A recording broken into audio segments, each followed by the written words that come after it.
ಇವತ್ತೇನು ಆಮೇಲೆ ಹಿಂದೆ ಹೇಳ್ತಾರೆ ಇಂದಿರಾ ಗಾಂಧಿ ಬಾಂಗ್ಲಾದೇಶದ ವಿರುದ್ಧ ಹೋರಾಟ ಮಾಡಿದಾಗ ಇಂದಿರಾ ಗಾಂಧಿ ಗೆದ್ದರು ಅಂತೇಳಿ.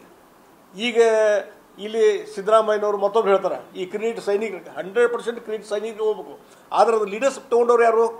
ಮೋದಿಜಿಯವ್ರ ನಾಯಕತ್ವದಲ್ಲಿ. ಕಾಂಗ್ರೆಸ್ ಲೀಡರ್ಶಿಪ್ ಇದ್ದಾಗ ಬರೀ ಸೋಲುದ ನೋಡಿದ್ದೇವೆ ನಾವು ಚೈನಾ ಮತ್ತು ಪಾಕಿಸ್ತಾನಕ್ಕೆ.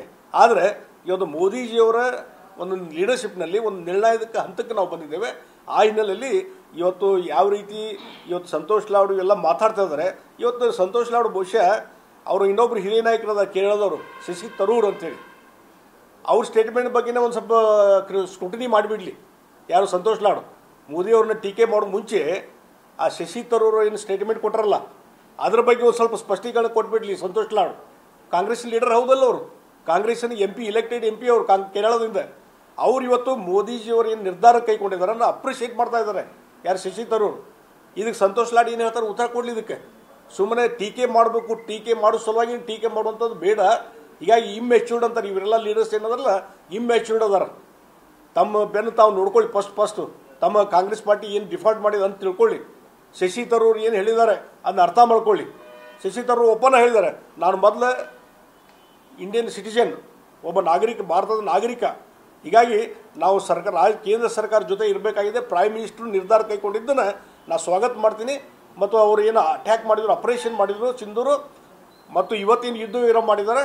ಇದು ಒಳ್ಳೆ ರೀತಿಯಾದಂಥ ಒಂದು ನಡವಳಿಕೆ ಅನ್ನುವಂಥದ್ದು, ಒಳ್ಳೆಯ ನಿರ್ಧಾರಗಳು ಅನ್ನುವಂಥದ್ದನ್ನು ಶಶಿ ತರೂರ್ ಹೇಳ್ತಾರೆ. ಈ ಕಾಂಗ್ರೆಸ್ಸರು ಅರ್ಥ ಮಾಡ್ಕೋಬೇಕು, ಪರ್ಟಿಕ್ಯುಲರ್ಲಿ ಸಂತೋಷ್ ಲಾಡ್ ಇದನ್ನ ಅರ್ಥ ಮಾಡ್ಕೋಬೇಕಂತ ಹೇಳ್ತೀನಿ ನಾನು. ಸರ್, ಈಗ ಸಂತೋಷ್ ಲಾಡ್ ಅವರಿಗೆ ಪತ್ರಕರ್ತರ ಪ್ರಶ್ನೆ ಕೇಳಿದ್ರೆ ನೀವು ಬಿಜೆಪಿ ಕಾರ್ಯಕರ್ತರ ಅಂತ ಒಂದು ಉತ್ತರ ವಾಪಸ್ ಕೊಡ್ತಾರೆ. ಅದಕ್ಕೆ ಪ್ರಶ್ನೆನೇ ಕೇಳಬಾರ್ದು ಅಲ್ಲ, ಅದು ಏನಾಗಿದೆ ಅವ್ರದ್ದು ಮೀಡಿಯಾ ಇಂಟ್ರಾಕ್ಷನ್ ನೋಡಿದ್ದೀನಿ.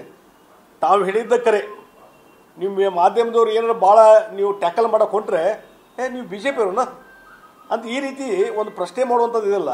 ನಿಮ್ಗೆ ಏನು ತಿಳಿದಿದೆ ಅದನ್ನು ಅಭಿಪ್ರಾಯ ವ್ಯಕ್ತಪಡಿಸ್ಲಿಕ್ಕೆ ಆಗ್ತದೆ. ಅದೇ ರೀತಿ ಮಾಧ್ಯಮದವ್ರು ಕ್ವಶನ್ ಕೇಳೋದಕ್ಕೂ ಹಕ್ಕಿದೆ. ಅದನ್ನು ನಿಮಗೆ ನೆಗೆಟಿವ್, ನಿಮಗೆ ಪ್ರೀತಿಯಾದಂಥ ಪ್ರಶ್ನೆಗಳಿಗೆ ಕೇಳದೇ ಇದ್ರೆ, ನಿಮ್ಗೆ ಅಪ್ರಿಯವಾದಂಥ ಪ್ರಶ್ನೆ ಕೇಳಿದರೆ ನೀವು ಕಾಂಗ್ರೆಸ್ ಅವರು, ನೀವು BJP ಅವ್ರನ್ನ ಅಂತ ಹಿಂಗೆ ಕ್ವಶನ್ ಕೇಳುವಂಥದ್ದು ಇದೆಯಲ್ಲ, ಅವ್ರ ಅಟಿಟ್ಯೂಡ್ ತೋರಿಸ್ತದೆ, ಅವ್ರ ಸಣ್ಣತನ ತೋರಿಸ್ತದೆ. ಮತ್ತು ನಾ ಟೀಕಾ ಮಾಡೋನೆ, ನಾನು ಟೀಕಾ ಮಾಡ್ಲಿಕ್ಕೆ ಬಿಡ್ರಿ, ಅದನ್ನಷ್ಟ ಬರ್ಕೊಡ್ರಿ ನೀವು ಅನ್ನುವಂಥ ರೀತಿಯಲ್ಲಿ ಮೆಂಟಾಲಿಟಿ ಇದೆಯಲ್ಲ, ಇದು ಒಬ್ಬ ಮಂತ್ರಿಗೆ ಯೋಗ್ಯವಾದಂಥದ್ದು ಅಲ್ಲ ಅಂತ ಹೇಳ್ತೇನೆ, ಸ್ಪಷ್ಟವಾಗಿ ಹೇಳ್ತೇನೆ.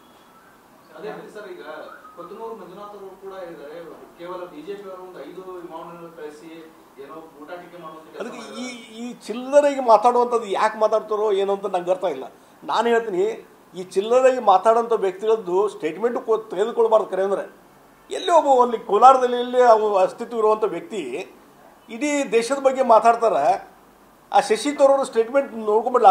ಕೊತ್ತೂರು ಮಂಜುನಾಥ್ ಇರಲಿ, ಇವು ಸಂತೋಷ್ ಲಾಡು, ಶಶಿ ತರೂರ್ ಸ್ಟೇಟ್ಮೆಂಟ್ ತಿಳ್ಕೊಂಬಿಡ್ಲಿ. ಅದ್ರ ಬಗ್ಗೆ ಏನು ಕಮೆಂಟ್ ಮಾಡಲಿ ಅವರು, ಹೇಳ್ತೀನಿ. ನಾನು ಚಾಲೆಂಜ್ ಕೊಡ್ತೀನಿ ಇವ್ರಿಬ್ಬರಿಗೂ. ಇಲ್ಲ ಸಣ್ಣ ಪುಟ್ಟ ಇಂಥ ಲೀಡರ್ಸೇ ಇವತ್ತು ಇಡೀ ನ್ಯಾಷನಲ್ ಲೆವೆಲಲ್ಲಿ ಹೋಗ್ಬೇಕಲ್ಲ, ಅವ್ರು ಪಾಪ್ಯುಲರ್ ಆಗಬೇಕಲ್ಲ. ಅದಕ್ಕೆ ಈ ರೀತಿಯಾದಂಥ ನೆಗೆಟಿವ್ ಸ್ಟೇಟ್ಮೆಂಟ್ ಕೊಡುವ ಮುಖಾಂತರ ನ್ಯಾಷನಲ್ ಲೆವೆಲಲ್ಲಿ ಹೈಲೈಟ್ ಮಾಡ್ಬೇಕಂತ ಆಗಿದ್ದಾರೆ ಅವರು. ಆದರೆ ಇದೇನು ನಡೆಯೋದಿಲ್ಲ, ಜನ ಒಪ್ಪೋದಿಲ್ಲ ಇವನ್ನೆಲ್ಲ.